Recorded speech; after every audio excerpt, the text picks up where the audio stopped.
I goofed up last week because I chatted with Megan, maybe, about the new assignments, and then I thought I had already made a video to explain to everyone. So I apologize for not doing that. I see that at least 3 people who didn't know about the new discussion still found it and were able to contribute, so that is great, and I appreciate that.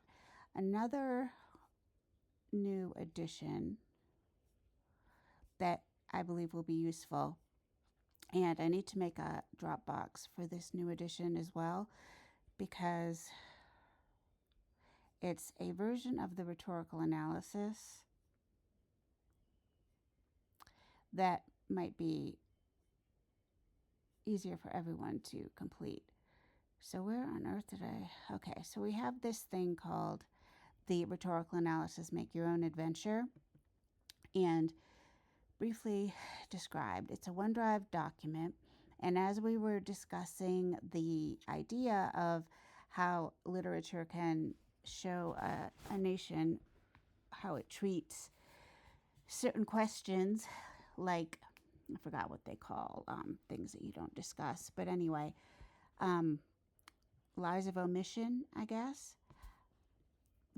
I put together this first paragraph after discussing Percival Everett's ideas about Huck Finn with everybody in the face-to-face class and the virtual class. So I wrote this introductory paragraph, and then various people in the class wrote versions of how they would write the next paragraph to move forward with the argument they want to make and how they want to analyze the rhetoric within Huck Finn, especially in that second chapter where Huck tells the story about how they were trying to play a trick on Jim, but Jim ends up telling his fantastic story about flying around the world with witches.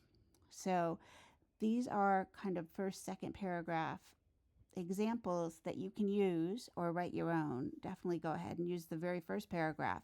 And then the next thing that you would want to do is look for the specific literary examples or specific kind of words or phrases that would explain why we think Huck has this particular view of Jim.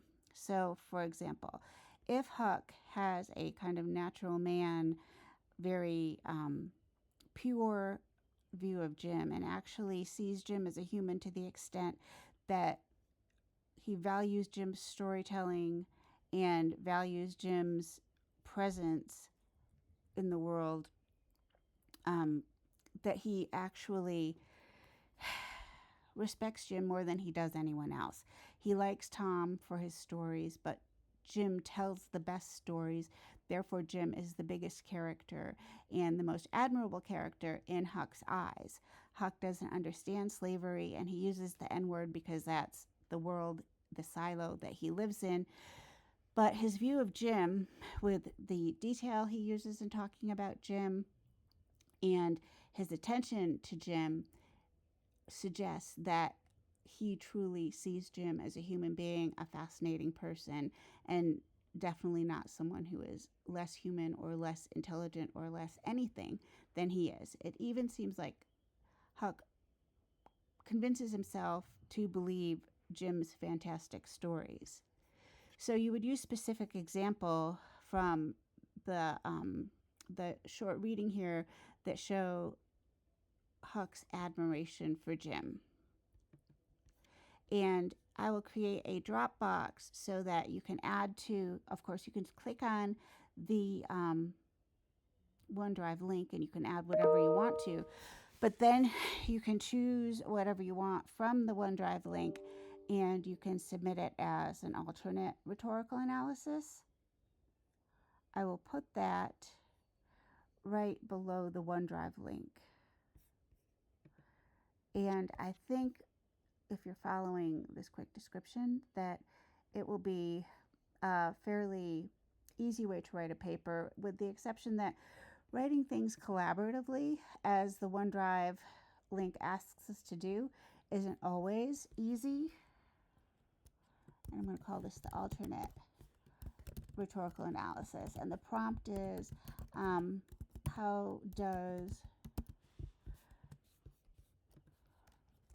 Twain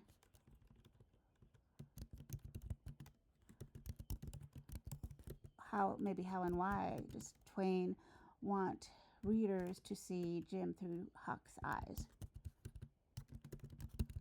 And that is the conversation that's going on in that OneDrive link that we started. And I will make this into a regular old paper Dropbox here. And you can do that instead of that, or in addition to the other rhetorical analysis assignment.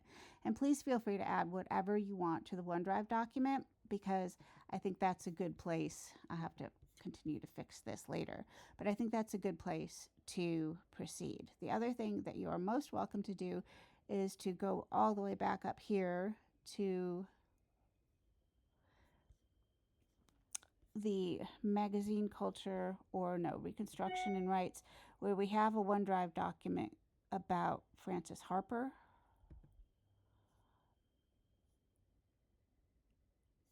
Pardon me, it might be in this discussion. Yes. And you can use this to write a rhetorical analysis about the purpose of the "what we are all bound up together" speech. So these are just two examples that have been kind of fleshed out a little bit and outlined that might make it easier for you to write the rhetorical analysis. I think Harper's rhetorical purpose here is to motivate white women to get on board and to be more active in the fight for rights, regardless of race or gender. So I believe that and the new exam are the things I need to tell you about. And quickly, I should mention too that if you don't want to write about the political divide and controversial topics publicly in that discussion, there is also an alternate space to talk about identity and literature and the things that challenge us in this historical moment. This is kind of long, so I'm going to let go, but as always, let me know what questions you have, and I'm happy to Zoom with anybody at any time. Have a great day.